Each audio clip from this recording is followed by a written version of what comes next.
This is a market we're going to. Walking in, I really highly suggest you just hold the camera down by your side like it's off. They're very strict about no camera policy. It's so busy. A lot of the parts are remanufactured, recycled. Some are new, some are fake.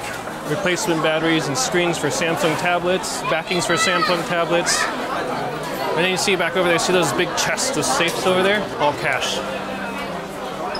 If you want to buy cases for your iPhone to sell like new, you can buy empty boxes. These are just empty boxes they're selling. So this woman is selling iPhone 5Cs. Those are not new, but authentic. They're used and recycled. Another guy here swapping out parts casually. All the tools you need to repair phones, like the vacuum chambers, the wire cutters to remove the screens, jigs to like hold everything in place and align up the screens, the incessant cracking of packing tape. That's a sign of a deal closed. And then you pop out here in a suburbia. Welcome to the suburbs. Oh my gosh, I love Shenzhen. You can't talk bad about Shenzhen. Shenzhen started from a fishing village. From 300,000 to 10 million. 14 million. 20 million. No cities in the history of human civilization as we know was able to do this. 深圳为什么成功？就是要拓荒，就是要突破这种盘根错节的束缚，进行改革开放。 Shenzhen is creating more millionaires than any other cities in China. I mean, they can do everything. It's the factory of the world. People don't understand this. It could be Europe, US, anywhere else. You're about 9 months behind us when it comes to technology, and that's just a fact.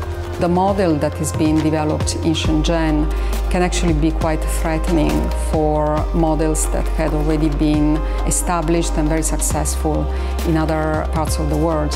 I do think that the core tenets of sharing IP that they have is extremely enabling.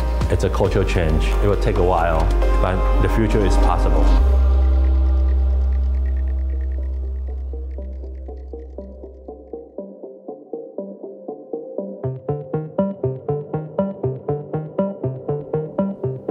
It's not that Silicon Valley got divorced from technology. They're very much about technology. They just kept moving up the stack. And the key thing that drove that, in my opinion, was Moore's Law. Moore's Law is named after Gordon Moore, who was one of the founders of Intel. And in like 1960s, he came out with a paper. He predicted that every 2 years, I believe it was, the number of components you could fit in the same piece of silicon would double. And so in 1 year, you could fit 10 transistors in here. 2 years later, it would be like 20, then 40. A decade on, you're talking about like millions and then billions. Imagine you have a printer and you're printing pages and you want to be more efficient. Well, you go from a 12-point font to a 6-point font, fitting twice as many characters on one page, and you're getting twice as much information out of your printer all in one go.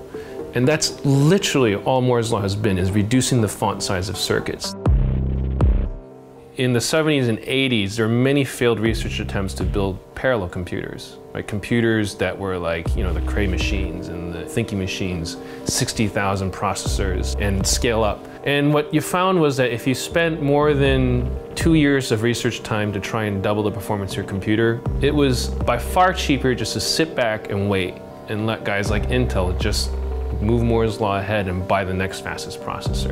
And so what you found was that actually being in hardware wasn't profitable. And so what really sold products back in the day was features. Well, one of the things you can do with Windows 98 is similar to the web. You can navigate on your hard drive using the backwards and forwards buttons just like you would on the web. The first generation of Windows that would come out and a new generation would be so slow, it'd be completely unusable. And then 2 years later, like, oh, it's actually kind of okay. And then 4 years later, it's like zipping along. It's not because Microsoft made it faster. The computers got faster for free. And so people were able to now not have to worry about writing detailed stuff in C code. They could use high-level languages. They're able to use like web pages, and then JavaScript comes along. And with all of that sort of fervor going on and people chasing that innovation, there was no value in soldering parts. There really wasn't. In 1983, worldwide sales of personal computers increased 76%. But last year, the increase was only 19%. And this year, analysts predict that sales growth will slow to about 4%. Losses among the two largest home computer makers through June of this year surpassed $600 million.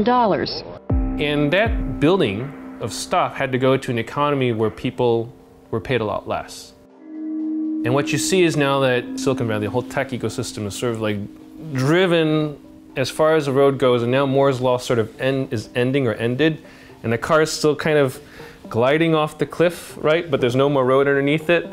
and they're like, huh, like computers just aren't getting that much faster anymore. And so now you're seeing people going through a phase of optimization, which is great. But at the same time, people are like, okay, well, how do we differentiate my product, right? Like optimization sucks. That's not a great business model. Because now we have supercomputers in our pocket. Now the question is, what do we do with it, right? And what does that thing in my pocket not already do? And so people are realizing there's niche markets for hardware. We need to have a small accessory. You're gonna have like my Fitbit, all these little things, my little digital locks, my smart homes, my sensor networks, the IoT sort of stuff coming up. And they say, great, we need to figure out how to build this. And now they're coming back to this ecosystem and being like, oh, you guys know how to solder. We forgot about that. That's really good. Can you help us build these things?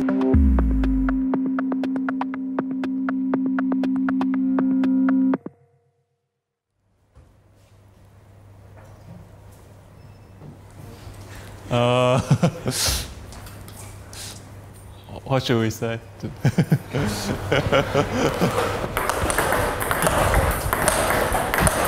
When I was 18, the first time I go to US, I use a trash can and like wood, vacuum cleaner, build the very first ping pong robot.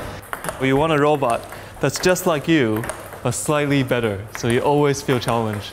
I dropped out from university after first year of college. I decided to go for this path.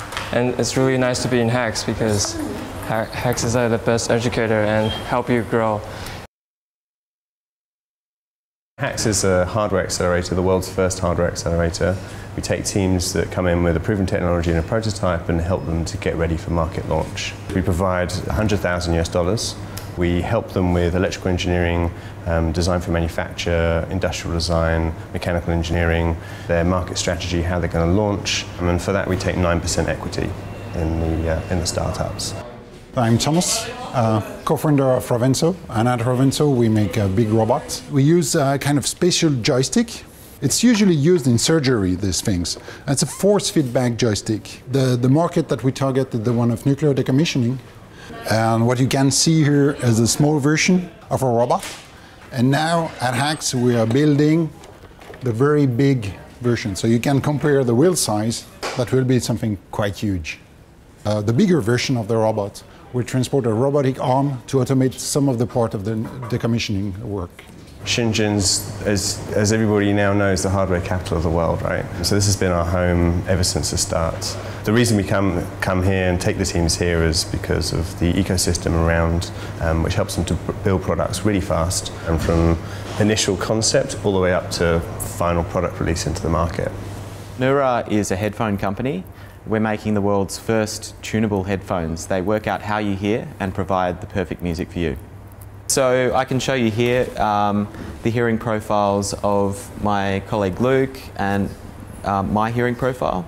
What you can see is that there is this difference at certain frequencies between the way that Luke is sensitive to that particular note or sound, the way that I'm sensitive to it. What our headphones do is sonically mold the sound and make sure that what we hear is not too bassy, it's not too trebly, it sounds balanced, it sounds even, and it sounds the way that it was recorded. Anybody who's going through research and development, they're better off doing it here because they can get things made so much quicker and so much cheaper. I mean, you try doing something like that in the UK, it'll take you around a month typically to make something which is a specialist from an engineering firm. Here you can do it in a couple of days. Let's say we completely design a new robot. We can get it out pretty much in a week. Even if there's 10 parts, we can send it out or we can do it ourselves. So you get 10 3D printers to print at the same time, and you get all the parts, put it together, and just fire. I've never seen any prototyping like that when we were in States. For some of the standard parts, we can order in the morning, and then we get it in the afternoon or the day after. We can get manufactured parts in a few days. In Switzerland, we were planning to do this robot in 9 months. And here we have the opportunity to make it in 3 months. So it's really a race. If you look back through the years, like obviously Shenzhen became a manufacturing hub very, very quickly. And not that long ago was literally rice paddies. Academic-wise and in popular media, it's usually summarized in one sentence, which is that Shenzhen was a small, sleeping fishing village, and then because it was designated as a special economic zone, it became a metropolis overnight. That singular sentence is what I'm trying to demystify through my work. Today, exactly how many people live in Shenzhen is a mystery. The number 10 million is used more as a reference. So from 300,000 to 10 million, this population grows. No cities in the history of human civilization as we know that was able to do this. Prior to 1980s, China was in a very poor economic state. There was a stagnation of industry, there was a planned economy, no one was allowed to own business. It was a very poor country. The leaders in Beijing have been thinking about what can they do to try to lead the country out of poverty.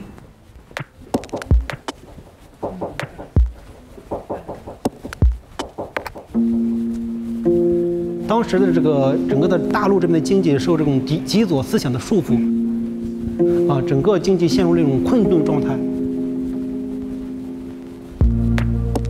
这张图呢，就是反映了当时77年的时候，深圳这个地区和香港那边的这个居民收入的一个对比，差了很多，有10倍的差距。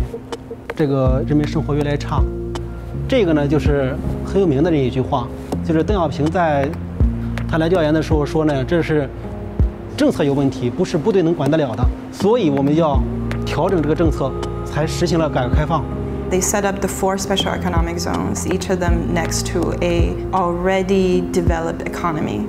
The ambition was simply what can the country do to generate jobs, to generate economy, to feed the people. Essentially, it was a very actually modest intention. Under the planned economy, there was a social safety net. Every person was rationed with food coupons, clothing coupons, electricity coupons. It was only in Shenzhen you can buy a piece of bread with money.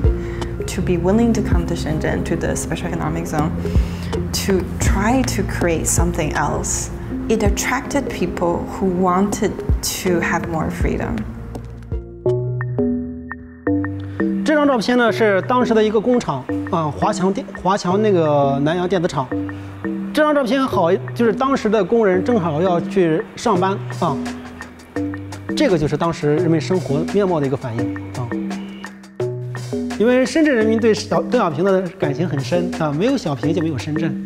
当时92年，小平又一次来深圳视察所住的那个宾馆的房间的情况。这一台是深圳的第一台 ATM 机，你把它钱塞进去，马上会出来一个金额你把那个钱 整理好之后呢，写一张条，多少钱，塞到这个窗口里面去，后台人员给你处理。它并不是说像现在，当时赋予的它的使命呢，就是技术、知识、对外政策的窗口我们要引进国外的先进的知识和理念所以就是说，在深圳这边先试验成功了，再向这个全国来 推广，这是小平说的“摸着石头过河”，这个石头就是深圳。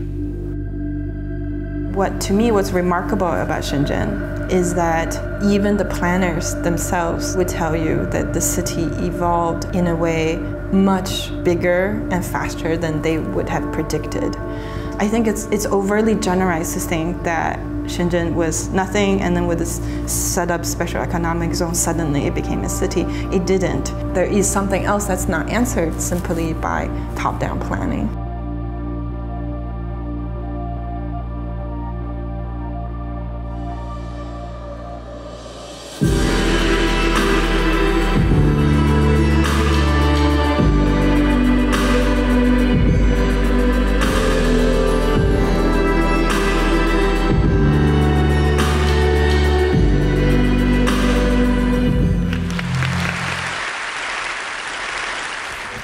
Yes, so good morning. Thank you all for joining me in a discussion about innovation that is happening right here in China. We're investing with you, the developer community. We have been investing in open source solutions because we know that when there are standards and when there are open source offerings, that the pace of technology innovation and the pace of technology adoption accelerates. I think for the past 100 years, the Industrial Revolution put us into small cages. Consumerism has killed a lot of creativity. But for the post-industrial generation, they should have more freedom to create, to explore, to invent. I think through Maker Movement, we are bringing it back. So we're here with the MakerBot Cupcake CNC, which is a 3D printer. You can build things like Tom York's head, because he actually open sourced the data that was filmed for a video of his. Now what's also interesting about this whole scenario is that there's a whole thriving community of users who are taking these to build all kinds of different objects. They're sharing the objects online, and additionally they're sharing information on how to build and improve upon the design. Everything is completely open sourced, the software is open source, the hardware is open source. I just can't wait to see what people come up with.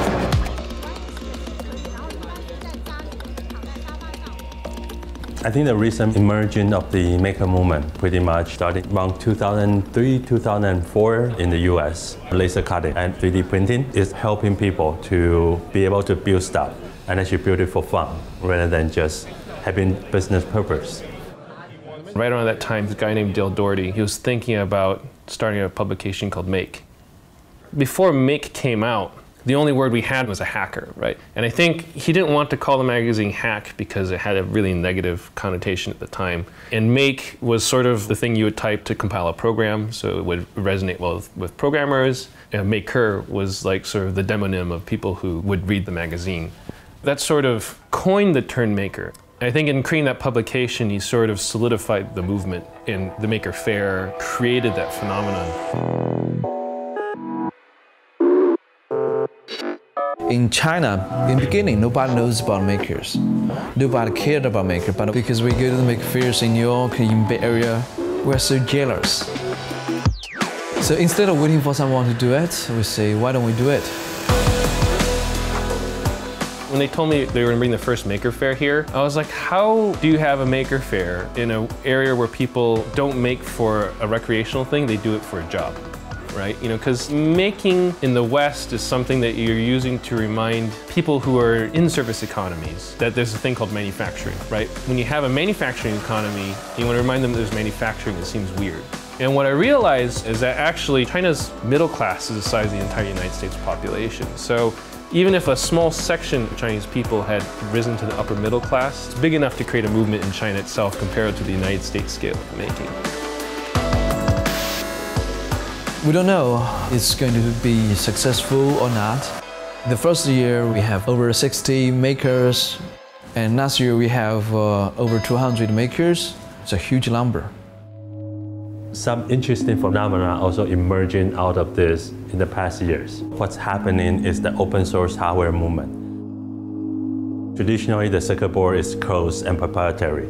You need to have a contract, a non-disclosure, and a huge sum of prepayment in order to get access. But with open source hardware, everybody can access to that information, and everybody can modify that to suit their need. People here, they create a circuit board, and just under the expectation, it is going to be open. It's going to be copied and evolved by someone else. There's no one running around in Shenzhen and say, okay, well, I should be credited for creating this. If someone else can make this, get someone else to use it, merrier the better. Not having the ego attached to your creations and understand how actually an open source system works.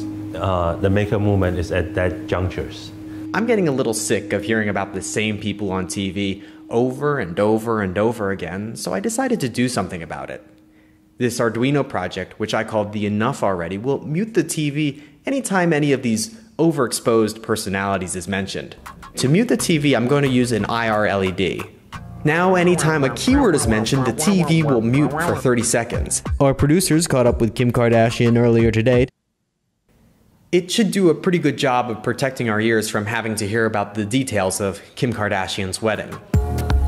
Arduino is becoming the trigger point because it has so many millions of makers using that. This is a prototype he's trying to make, a robotic arm for the people who have Parkinson's diseases. We want to make a spoon like this, and if you just shake here, and stable. If we come to Shenzhen like 10 years ago, 20 years ago, it will be very difficult for a maker to tap into the resources. But now you have so many resources. It's in the middle of a reforming. So the big company, especially the silicon providers like Intel, like Atmel, like TI, they look at that, oh, we have new customers. We have new possibility for new future applications of our technologies. So they make their own controller board, like Edison, like Curie. So they want to tap into the early stage of the development of the applications. Now this board is based on the Intel technology. It's a tiny dual-core computer system. It has Wi-Fi, Bluetooth, and it runs a Linux operating system on it. I think part of the reason Intel's having to sort of turn that way, they know their roadmap as well as anyone else does. They kind of define Moore's law, and they saw the bridge go out from underneath them before anyone else did. They've managed to drive technology like this, and then the other foundries like TSMC and UMC have always trailed behind, but now they're slowing down, everyone's catching up. They're like, oh God, we're looking for air and trying to find a place to move. And so they've struggled to keep up with the phenomenon they created. They haven't made headway into mobile, and those are the most ubiquitous computer today. They're missing out on a huge market opportunity. And so to the extent that they're trying to figure out how to adapt their innovation model to something more flexible, and so they really want to make sure the Intel brand is in front of the youth to make sure that they remember that Intel is actually like a thing that they want to design with later on, and not just, you know, something out of reach. We have tried to introduce it to 9 years old. This thing is a little bit difficult, but it's acceptable. You do not need to write any boring code. In a smart node, you can just drag and drop and link them together. What they're doing is they're learning how to code on a computer, translate that into hardware, and they'll build a project on our laser cutter or our 3D printer for something to accept a stimulus, light, motion, or sound, and then output some result. Last year, one kid built a key reminder for his mom so that when she left the house, a motion sensor would pick up her movement and say, hey, don't forget the key. And it's kind of funny to hear that an 8-year-old will know whether he wants to be doing mechanical circuits or just a purely software experience. So that's entry level, and then we give them more systematic introductions how to build up the skills. Off you go, you can use the makerspace to create whatever you want. You are genius, you are young inventors. I've seen some great examples of open source hardware being used to actually make a difference and create a better world. The difficulty is monetizing that, because I do believe that business solves a lot of the world's problems, and people need to be able to make money. If you're providing value to the world, which is making the world a better place, then there should be compensation for that. In 2010, I started the first makerspace in China called Xinchejian. I got invited a lot to give a talk about open source hardware. The first question always comes up on people's mind is, well, how do you protect your intellectual property, and how can you make money if you don't protect your intellectual property? I got that question in Shanghai, I got that question in Beijing, I got that question everywhere I go. But when I give the same talk in Shenzhen, the reaction I got is, so what's new about this? We've been making money on this for 20 years.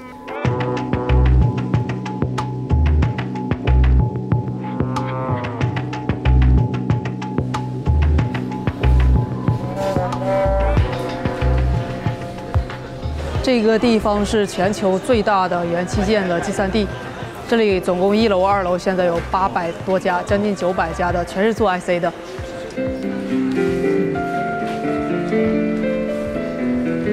The reason we're here in Huachong Bay is literally because of the electronics markets.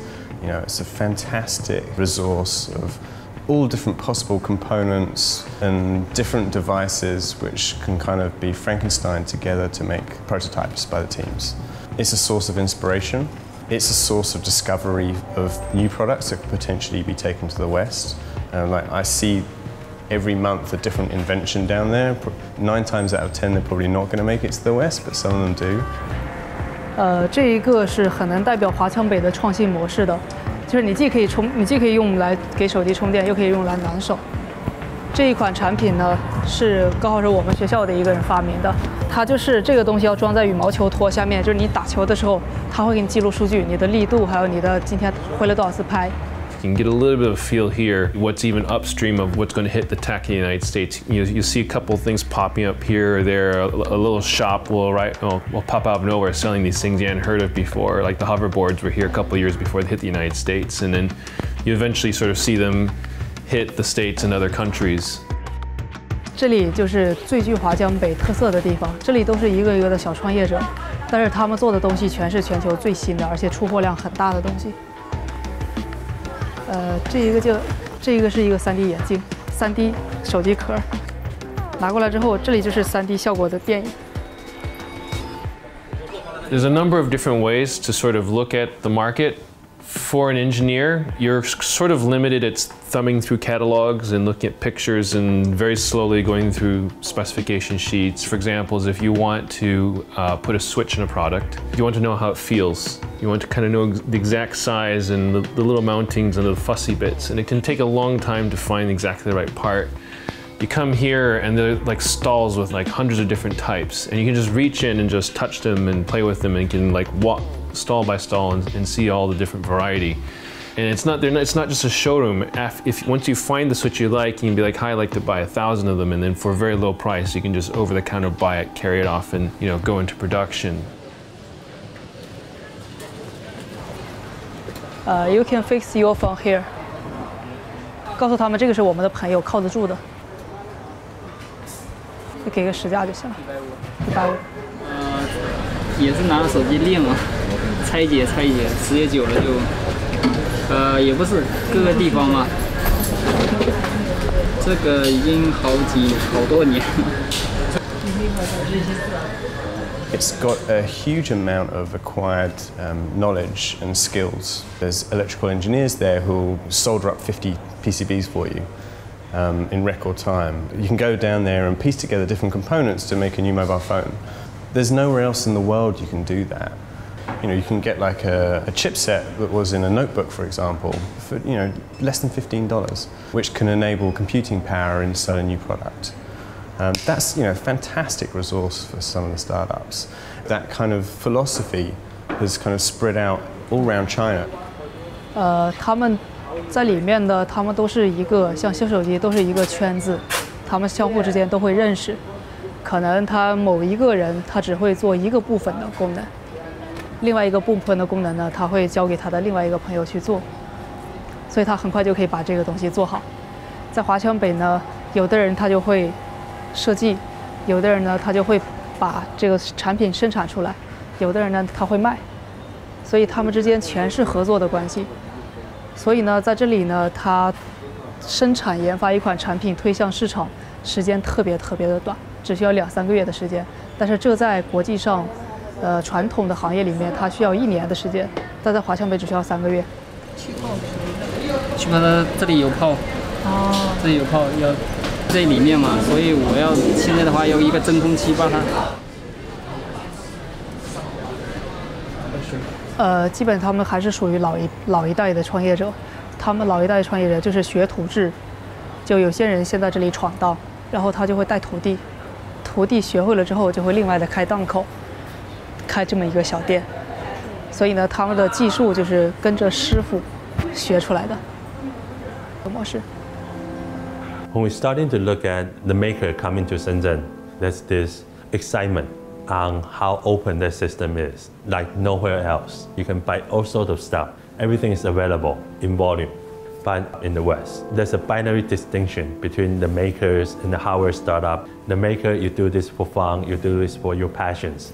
But when you're starting to make this into a business, you should forget about sharing, you should forget about all this open stuff and focusing on the business. But in here, there's very little differentiations between I want to make this for fun and I want to make this for profit.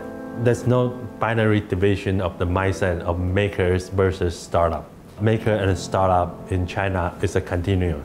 you shouldn't be stopped from making money out of the thing you love to do. And you should not be forced to choose between open and proprietary just because you want to become a business. Right now it's just in the West, we haven't seen an open source hardware system working. 这个是苹果的 logo， 是这里自己做的，但是做的和真的是一模一样的。然后呢，后面的文字，这些文字旁边也可以做的完全一模一样。激光打图。对，其实更恐怖的是 ，iPhone 还没有在大陆出现，这里已经有了一笔完全的高仿了，就一模一样的。但是其实它的质量也不差，就是它一模一样的。iPhone 是7000多是吧？但其实呢，在1:1的纯高仿只要1000块。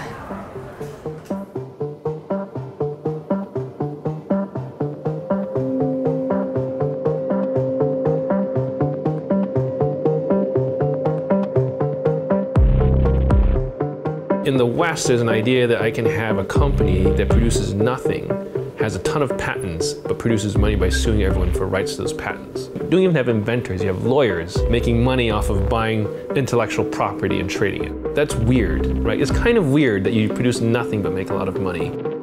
The idea that you can take an idea in a world that's this big and say exactly one person owns the right to it globally, like Apple has the right to the phone with rounded rectangles. They're the only people who can produce that. Really? Like, seriously? This is the world we're going to live in? Like, we just give people monopolies through the IP system for 20 years for stupid ideas because they were first to file. That made sense back in the day when there were fewer people, less innovators, a less connected world. Now we have like this network of people where like we're empowered to do our things and we can almost trade our creativity. And China's ecosystem is this network ecosystem of an idea for an idea. Like let's trade. You know, you realize your place in the ecosystem is I need other people around me. You can't be a dick to like all the other guys around you just because you have the patent monopoly on this thing. Someday you're going to be on the bottom side of the chain and you're going to need other people's help. And so you build networks of collaborations with people by sharing in this open source philosophy.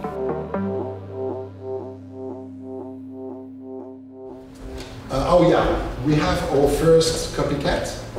Well, that's not copycat, let's say it's a fan. The guy reverse engineered from the video you've seen, published the plan of the of 3D models. You can download and print your own one. What we want to do is we want to print it. All the hardware companies that come in here, of course, we encourage them to patent all of their technology. But we don't expect them to fight anybody who's copying them. We expect them to be moving much faster than anybody who's copying them and coming up with the next thing the whole time and building a brand. And then eventually those patents may get used when they get into a patent trade-off. That's the use for patents, not to stop people copying you. The way to stop people copying you is to make whatever they're copying irrelevant because you've come up with something much better. A huge barrier, I think, to small companies in the United States is like the patent system and the copyrights and just like left and right, it's just legal challenges, and you spend a huge portion of your money on lawyers and IP filings and all that sort of stuff. It's a drag. It really is. If you want to be making stuff, you want to be actually working with people and sharing ideas openly and getting things going. Hi, I'm Shen Shen. I like to invent things. This one is called a solar wave. You control speed by the leading. This is my latest invention. It's called hover tracks. Yeah, the hoverboard story is a very interesting example of somebody in America who came up with the intellectual property and then spent a long time fighting manufacturers who were actually creating something which was similar. That's a great example of a case where I would have encouraged somebody not to start like fighting around IP protection. It's better just to build a brand around a really great product. Make sure that you've got, you know, the leading product in the area. This is really the first time we have a technology product which become widely popular, which become a cultural icon, but we don't have a name for it. It just emerged. More people come in, evolve it, tweak it, evolve it, tweak it. Eventually it will get to a form which will go viral. This is kind of point to the future of how things could happen. So in Huaqiangbei, you still find Shanghai, there are basically fakes, there are reproductions of established brands. I'll give you an example because this is a contemporary sort of Shanghai smartwatch running on an Android system. The reproductions were really the items that were sought after by people who could not afford the real thing.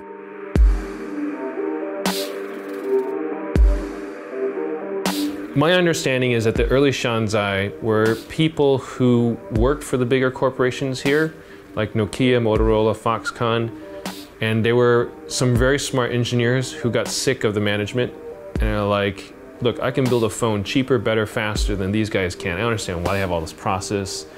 I can make it for half the price if we just cut the fat. And they would quit, talk to their friends, who they knew were all these upstream suppliers, and they would get together parts and they would build, what were effectively, copycat phones. The key innovations, they're able to do it at much, much lower cost. Just, learning how to walk before they could run, essentially. The most similar things to the ideas of Sanzai in the West is the idea of Robin Hood. They try to empower the poor with the latest advancement in technology. Sanzai and the maker movement and the startups, they are very alike. They are very much share the same spirit. Even though they are not from big companies, they feel powerful. When they talk about people who left the factories and copied a phone, well, that was kind of like the open source stuff that wasn't open source. They just sort of like, oh, the schematics are on the desk. I will conveniently help myself to them, make a photocopy, and then leave the factory with them, right? Was that stealing or was that open source, right? In the West, it's called theft, right? Out here, it's called sharing. This is one of the devices that was a haul from the market. And you can see it has a number of markings on it. This one was the higher grade version. It was 70, 80 bucks US. But when you power it on, you see that it's running a very well-skinned flavor of Android. Iconography is actually pretty good. And then the great thing is this one sports 2 SIM cards, a replaceable memory card, and a replaceable battery, and it comes with 2 batteries, which is actually a feature that many local people really want to have. They're unhappy about A, having no memory card slot, and B, having not a replaceable battery. The companies were able to access very easily the 2 basic components that you need to make a phone. One is the Gumban, which is basically a printed circuit board, and the other one is the Gummo, which is basically the shell.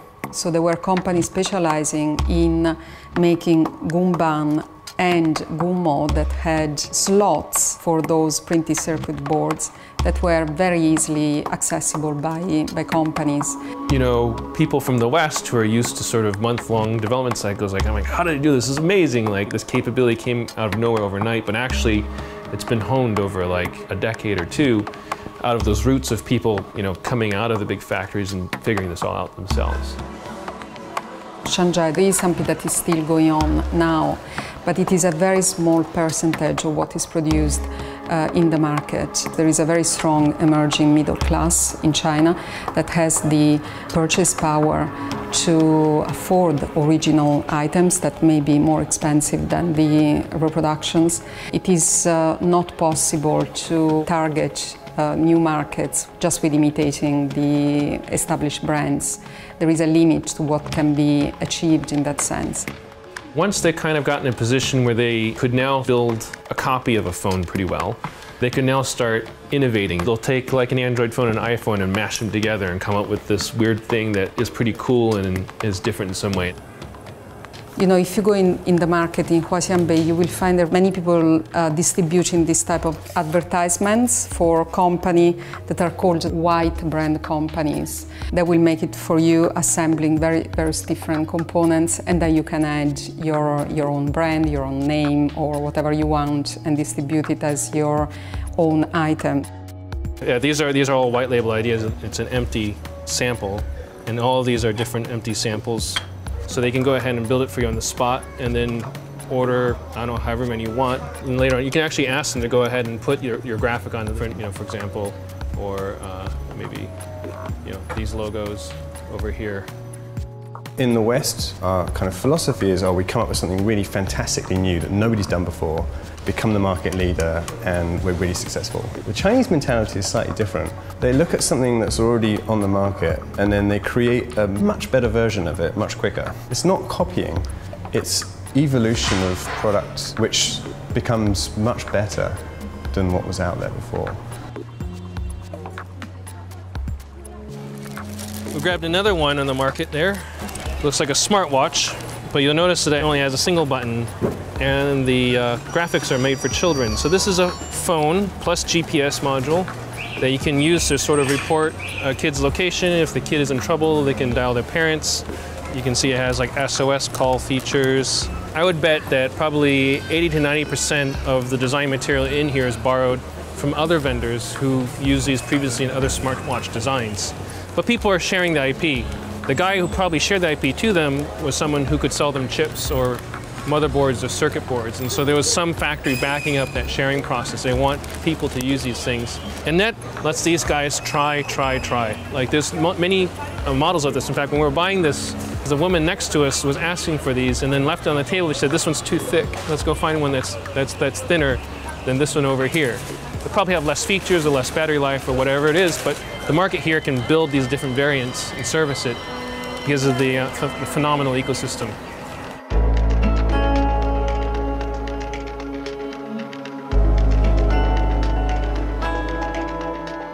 Something is really happening. Companies are realizing the importance of having new ideas and being different. So many companies who were involved in the Shanghai before are now looking at design. They are now looking at how to develop innovation in their own companies. The model that is being developed in Shenzhen can actually be quite threatening in other parts of the world. And it's not surprising that many American companies are now looking at models that are developed in China to see how they can adjust themselves. 梦想让世界不断改变，科技让梦想成为现实。我们创造性地提出了独特的 OPM 商业模式，通过自主的原创设计，为客户提供差异化产品的整体解决方案，打造创新、速度与价值三大核心竞争力。梦想在哪里？未来就在哪里。那么 OPM 就是原创产品策划设计一站式的一个提供商。相对于传统的 OEM、ODM， 我们有什么优势呢？首先，我们有一个产品的产权，像这面展示台上展示的笔记本电脑、平板电脑，就是我们运用 OPM 这种商业模式打造出来的。So those are some of the products that we make. This is President Obama wearing my headphone with my business partner Mitch Richmond. There's people who's been here, Akon, What I Am. Got Justin's picture, my partner Venus Brown. This year is signed by Venus Brown, What I Am. I forgot who signed this. There's somebody famous, I forgot.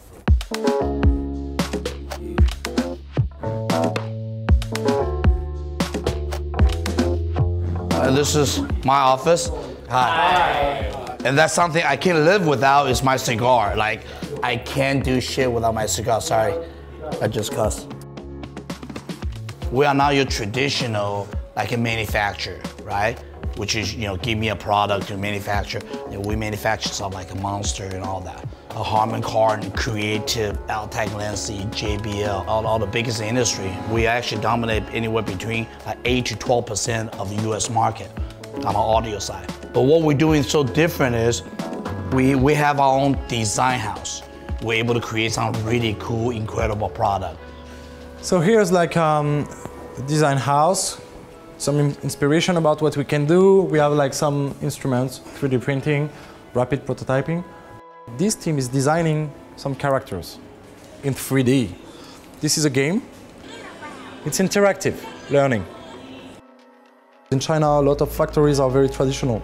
So this is also very a new model. The CEO, he tried to break this model, and since 2005, they are producing now for 45 brands, mostly international and mostly in US. 通过过这个时光隧道呢，我们就来到了未来2030年的一个智慧之家。首先，我们看到的是未来的一个智慧冰箱，并且可以看到冰箱里内容物的一个营养价值、产地、生产日期，保障食物的安全。同时呢，当冰箱里食材储存不足的情况下呢，我们直接可以通过下单购买这么一个形式。You know, most people don't realize that there's at least 26% of the technology from Silicon Valley actually come from Shenzhen. So what they do is they hire kind of like a headhunter, so to speak, because there's so much innovation. We are about minimum of 8 months to a year advanced when it comes to technology. For example, we have this incredible bed. You can sleep on there. And the moment you wake up in the morning, it'll give you stats, how many times you roll over, how much sleep, how much rest you have. And then also can read your blood pressure, can kind of tell you if you have any problem to be identified. And this is technology existing already today, and we've done this almost 2 years ago. 那么我们的未来洗漱镜，它会根据人脸识别技术，识别出我们喜欢哪一类的新闻，并且它还会给我们进行一个个人日程的提醒，以及一个温度的提醒，提醒我们每天应该怎么样穿衣服。We say like 25% of innovation created in Shenzhen are buy by the American. They buy it, they go to US, and then they sell it here 100 times more expensive. China feel a little bit bored, I think, about this business model. We made it here, but all the credit is for somebody else. 叮咚叮咚，深圳天气。深圳今天白天到夜间阵雨，温度28摄氏度至23摄氏度。叮咚叮咚，持续风向。暂停播放。已暂停。His name is 叮咚。Everybody is looking for the Chinese startup, made in China. Want the proof to show to the world, like, look, we innovate. We have a lot of opportunity here. I think our focus should be, let's create a quality product. And you could be proud and say this is made in China. So if you can just focus on that new technology, to focus on a branding and to focus on the quality, and I think within the next 5 years, people have different perspective of made in China. I think that will happen.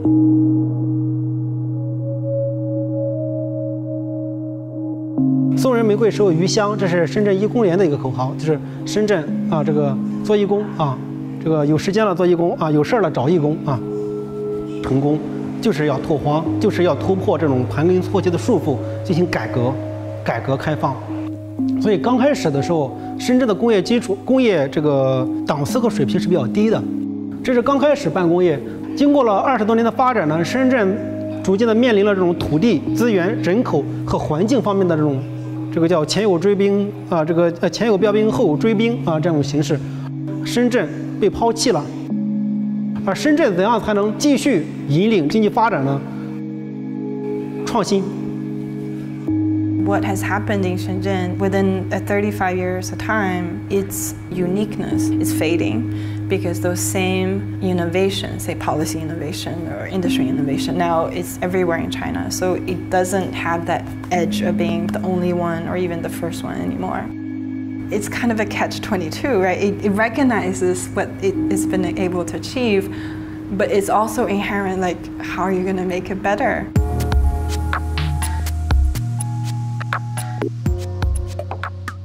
People who come to Shenzhen get older, and as the experience grows, they start to develop something new rather than manufacturing. They become engineers, they become brands. Meanwhile, the government is pushing out manufacturing to the outer of Shenzhen.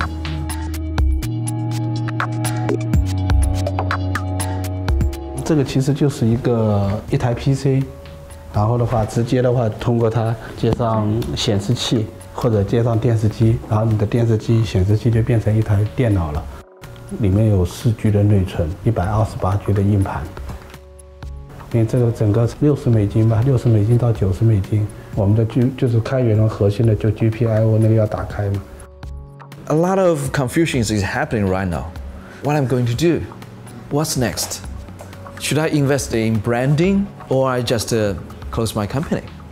I think it's a perfect moment for innovations because I can attract at least a portion of them, to put the resources to innovate something new.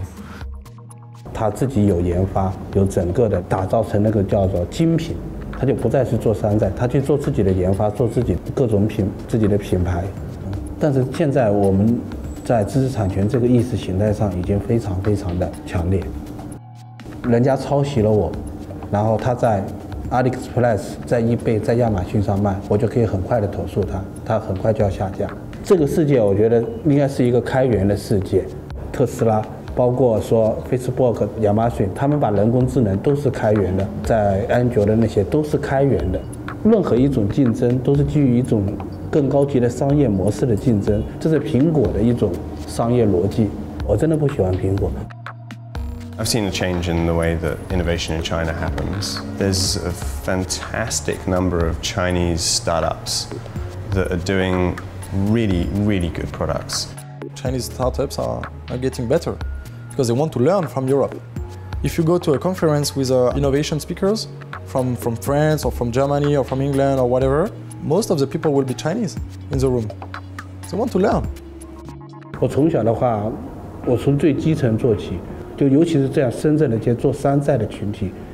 以前的话，中国打压山寨，政府打压山寨，然后国外的人看不起山寨，那是很多年以前。如今，我觉得创客跟山寨原理是一样的。 其实山寨不是说一个仿制，山寨是一种精神，山寨是一种精神，草根崛起的奋斗精神，在我看来，我认为是在中国最有创造力、最有潜力。In the past 20 years, everybody who wants to make it a Silicon Valley has to go through this very tight and small selection process by a small group of people who are the venture capitalists. Young white males between 20 to 30, controlling how technology will be developed, how technology will be applied, and how technology will be available to the general public. That is the very definition of control economy. They're ready to have like these massive settlement fights and epic legal battles that go all the way to the Supreme Court and stuff like that. If everyone were like, you know, actually we all do a good job, let's just work and try to figure out how to innovate. But it's a matter of getting critical mass of people to buy into it.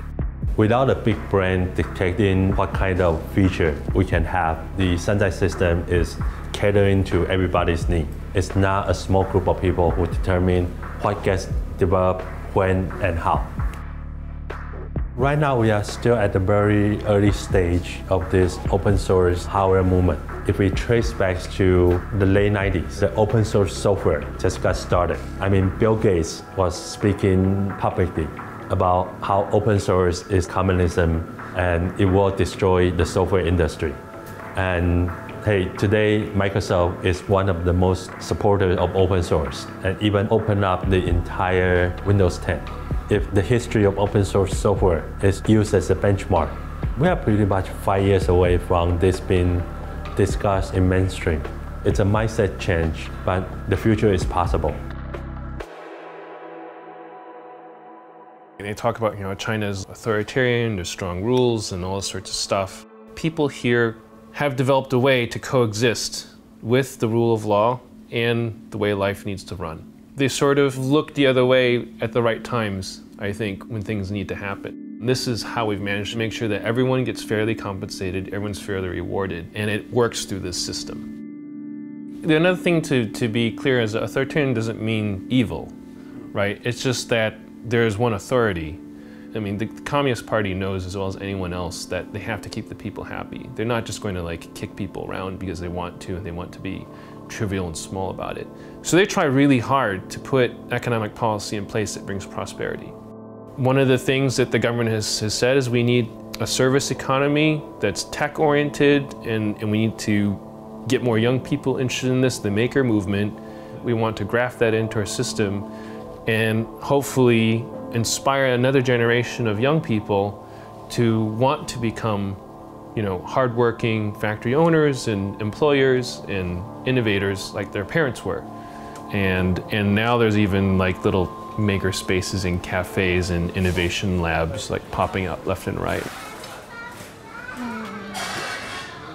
这个呢，就是通过这个输入，这个输入什么意思呢？你把它遮了光之后，它这里就会带动这里，这里呢是一个录音的按键，就是你可以按着这里，比如说欢迎大家来创发咖啡，欢迎大家来创发咖啡。因为创发咖啡是我们在去年9月份，是由深圳大学和赛格集团之后联合帮助我们去成立的。之后呢，那我们开业的那天的照片是在，因为在2015年那个李克强总理提出了一个概念，叫做全民创业万众创新。那去年呢，政府在扶持创客项目这一块就投入了据说9.3个亿。如果深圳和国外比的话，第一，政府大力支撑，这是可能是目前只有中国政府能做得到了。On one hand, it's great that the national government have seen this emergence of new media, new technology, and I think it's genuine to want to support it. However, I don't think there's a very good track record so far of governmental involvement in these more bottom-up activities. We take, for example, art districts, something that was emerging out of China 10, 20 years ago that really caught the imagination of artist colonies, galleries. But as soon as the government started to support it, the inevitable process of gentrification happened. Rent went up, more notable galleries moved in, so the artists who really were trying to experiment had to move out. So I have a concern along similar lines for these tech sectors. The government, in trying to support it, inevitably will formalize it. It's interesting to sort of see the city evolve. And so there's a sort of wave of money and gentrification. You can sort of rolling from the east to the west and from the south to the north. The pace at which they do it is just crazy. You can walk from one end of the city to the other, and by the time you walk back to the other side, enough of the city will change that you won't recognize it. It's just tearing itself down and rebuilding itself as you walk through it. There's a region over there that was all these little electronic shops. They just leveled it, put up a luxury mall, and put a high-rise on top of it, and you wouldn't recognize it. I mean, we have more high-rise here than anywhere in the world. I mean, honestly, if you walk around Shenzhen right now, we have over 278 buildings being built, up to 74. I travel all over the world. And when you look at everyone else, like, hey, we are the fastest growing, society around the industry today. And that's just a fact. In China, there is a general lack of awareness of the negative ramifications of gentrification. Just as, in the 60s, no one in New York thought that was a bad thing. The reason why the city has embraced this notion of new technology is trying to reinvent itself. My concern is that in this reinvention, it wants to very quickly rid of its even immediate past. A city that really struggled, really was dependent on a lot of things the government couldn't provide. Things happened by chance, accidentally. A lot of it was bottom up. In fact, there was not one fishing village, there were 2,000.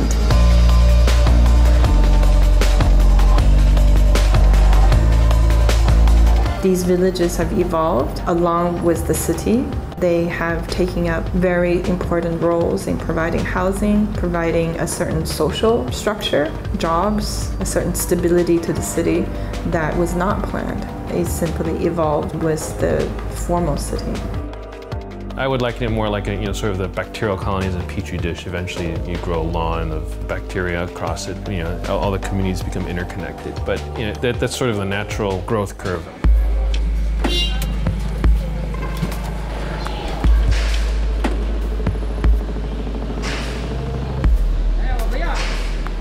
We are in Baishizhou, which is one of the more than 300 urban villages in Shenzhen. And here, no matter what, you don't need to go anywhere and you can find everything here. That's the amazing part of this. It provides everything you need for a community.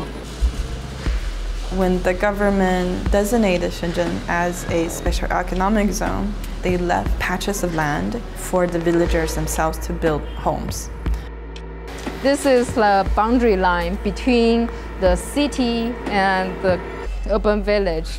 This side is urban owned and this is urban village owned.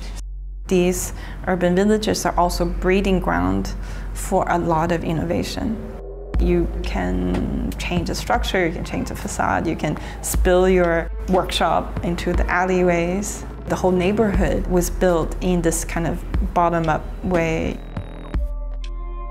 Shenzhen really represents a new modern image. It's a modern city, it's a new city. The urban villages are complete opposites to that image. The mayor's office declared the necessity to rid the cancers of the society. In those words, Baishizhou is going to be redeveloped this month, actually, April 2016. So this is how fast 150,000 people who live here needs to be relocated. There's some rumors that the market here is eventually going to have to be displaced because as things gentrify, the rent on the shops are going to go up to the point where they can't sustain selling these small parts and whatnot. Just across the street, there's much more urban village going on. That's where we're headed to. And I can't say if it's for better or for worse, but it's definitely, things are changing. And so you transition straight out of the market into, urban village area like this. Personally, I have a bias and I hope that it never goes away because I enjoy it so much and it's such a valuable resource to me. You'll see big districts where people are taking phones and tearing them apart and then another area putting them together into another phone. A lot of sort of recycling and upcycling going on. So you can see down there, there's a person there with what looks like a pile of trash, but if you look closely, it's just that they're going through mobile phones and stripping out parts from them.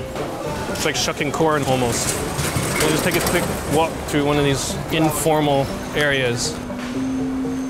This guy's selling iPhone recycled parts. He actually has big bundles of motherboards that they've pulled out of phones that were previously thrown away, and then what they do is they take out the motherboards and they take the chips off and they eventually find their way back down the market. I mean, you can get your roast pig's feet and then iPhone cases.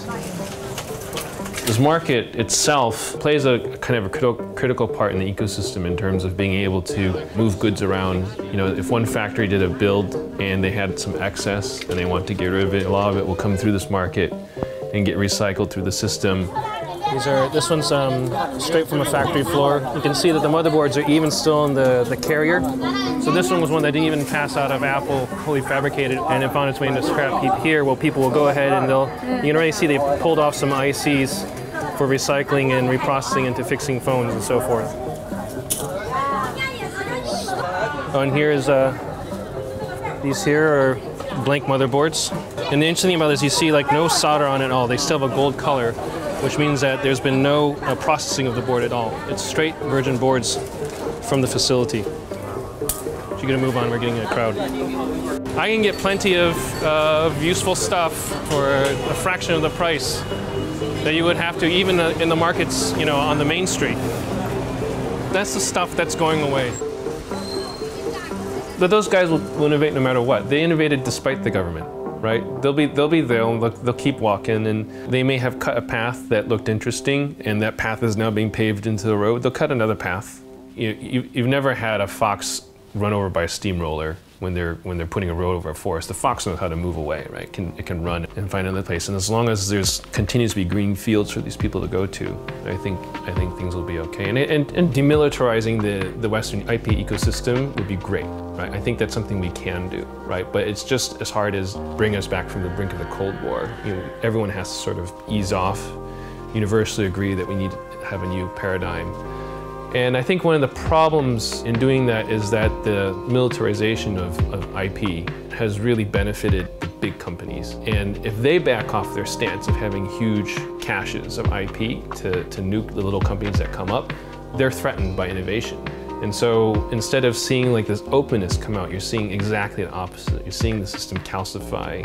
And maybe what will happen in the end days, sure, they'll own their edifices, but they'll become so entrenched that they can't move on, right? Each of them is locked in their space, and then a very flexible ecosystem like China will just roll over them later on, and they'll wonder how that happened. It's because they did it to themselves at the end of the day. The beautifulness of Shenzhen is people come here with the talents, with your efforts, your diligence, you can earn a place for yourself. The makers, the hardware startup, the Internet of Things, producing hardware, they all converge here in Shenzhen. And that's what makes Shenzhen the Silicon Valley of hardware. 就是工程师的研发的能量和深圳山寨供应链的能量带到全世界。赋予的它的使命呢，就是我们引进先进的技术。深圳进入了这样一个新的这个历史阶段，有一个新的历史使命，就是有中国梦这样一个阶段啊。Now, you look at this light switch. Are they straight? Every five-star hotel everywhere in China right now, this is a problem you can identify. This is a perfect example. If we can just have a person take 2-3 seconds to just make that adjustment, China will be a perfect place. Detail. Are they going to be more like the UK in the sense that they'll just shed their manufacturing background as they gentrify and sort of just go straight for, like, you know, a service economy? Or will they keep rooted in a sort of a manufacturing ecosystem and keep design parallel to it? Or will they just forever stay in manufacturing, right? Is that really just their core base and value and where they want to be?